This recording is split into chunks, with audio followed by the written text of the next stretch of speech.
الحمد لله نحمده ونستعينه ونستغفره ونؤمن به ونتوكل عليه ونعوذ بالله من شرور أنفسنا ومن سيئات أعمالنا من يهده الله فلا مضل له ومن يضلله فلا هادي له ونشهد أن لا إله إلا الله وحده لا شريك له ونشهد أن سيدنا ومولانا محمدا عبده ورسوله صلی اللہ علیہ وعلى آلہ وأصحابہ وبارک وسلم تسلیما کثیرا اما بعد۔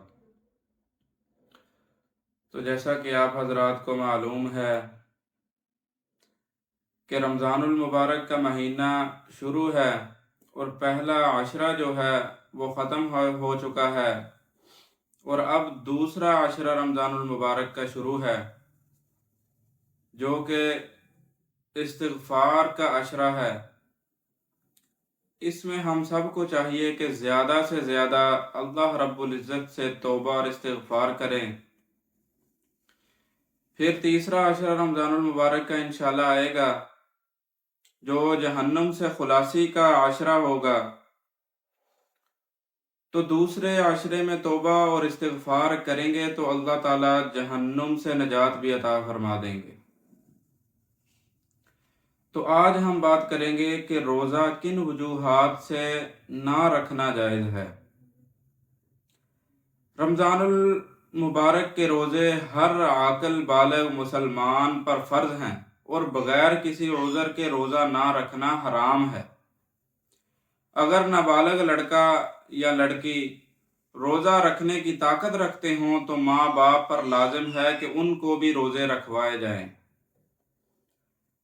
جو بیمار روزہ رکھنے کی طاقت رکھتا ہو اور روزہ رکھنے سے اس کی بیماری بڑھنے کا اندیشہ نہ ہو، اس پر بھی روزہ رکھنا لازم ہے۔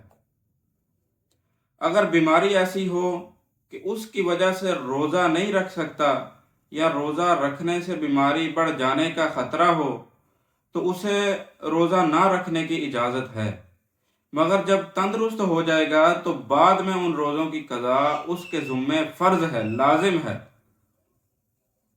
جو شخص اتنا ضعیف العمر ہو کہ روزے کی طاقت نہیں رکھتا، یا ایسا بیمار ہو کہ نہ روزہ رکھ سکتا ہے اور نہ صحت کی امید ہے، یعنی اس کی صحت یابی کی اسے کوئی امید نہیں ہے کہ میں اب دوبارہ تندرست ہوں گا یا نہیں ہوں گا، نہ صحت کی امید ہے، تو وہ روزے کا فدیہ دے دیا کرے، یعنی ہر روزے کے بدلے میں صدقہ فطر کی مقدار غلہ یا اس کی قیمت کسی مسکین کو دے دیا کرے، یا صبح شام ایک مسکین کو کھانا کھلا دیا کرے۔ اگر کوئی شخص سفر میں ہو اور روزہ رکھنے میں مشقت لاحق ہونے کا اندیشہ ہو تو وہ بھی قضا کر سکتا ہے، دوسرے وقت میں اس کو روزہ رکھنا لازم ہوگا۔ اور اگر سفر میں کوئی مشقت نہیں تو روزہ رکھ لینا اس کے لیے بہتر ہے، اگرچہ روزہ نہ رکھنے اور بعد میں قضا کرنے کی بھی اس کو اجازت ہے سفر کی وجہ سے۔ اچھا جی، بعض لوگ جو ہیں وہ بغیر عذر کے روزہ نہیں رکھتے اور بیماری یا سفر کی وجہ سے روزہ چھوڑ دیتے ہیں اور پھر بعد میں قضا بھی نہیں کرتے۔ خاص طور پر عورتوں کے جو روزے خاص ایام میں رہ جاتے ہیں وہ ان کی قضا رکھنے میں سستی کرتی ہیں، یہ بہت بڑا گناہ ہے، ان کو ضرور رکھنے چاہیے، یہ بہت بڑا گناہ ہے۔ آپ صلی اللہ علیہ وسلم نے فرمایا کہ جس نے جان بوجھ کر رمضان کا ایک روزہ چھوڑ دیا، وہ بعد میں ساری زندگی بھی روزے رکھتا جائے نا تو وہ رمضان کی فضیلت حاصل نہیں کر سکتا۔ اس لیے جو کوئی روزہ کسی عذر کی وجہ سے، شرعی عذر کی وجہ سے رہ جائے تو اس کو بعد میں پورا کر لیا جائے، اس کی قضا دے دی جائے، کیونکہ آپ صلی اللہ علیہ وسلم کا فرمان ہے کہ رمضان کی بہت زیادہ فضیلت ہے، رمضان کی فضیلت وہ بعد میں حاصل نہیں کر سکتا۔ اچھا جی، آگے ہے کہ کام کی وجہ سے روزہ چھوڑنے کی اجازت۔ تو کام کی وجہ سے جو ہے وہ روزہ چھوڑنے کی اجازت نہیں ہے۔ حدیث شریف میں کوئی ایسی بات نہیں ملتی کہ کام کی وجہ سے روزہ چھوڑنے کی اجازت ہو، تو کام کو بہانہ نہیں بنانا چاہیے، بلکہ روزہ رکھنا چاہیے، ہر حال میں رکھنا چاہیے۔ ہمارے صحابہ نے روزہ رکھا ہے، جنگوں میں روزے رکھے ہیں، ٹھیک ہے، انہوں نے بھوک کی وجہ سے اپنے پیٹ پر پتھر بھی باندھے ہیں، تو ہم تھوڑے موٹے کام کی وجہ سے روزہ چھوڑ دیں؟ کام کی وجہ سے روزے چھوڑنے کا حکم نہیں ہے۔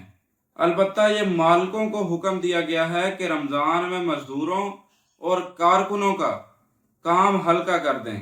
البتہ آپ جہاں کام کرتے ہیں تو آپ ان سے مطالبہ کر سکتے ہیں کہ ہمارے کام کو ہلکا کر دیں، البتہ روزہ ضرور رکھا کریں۔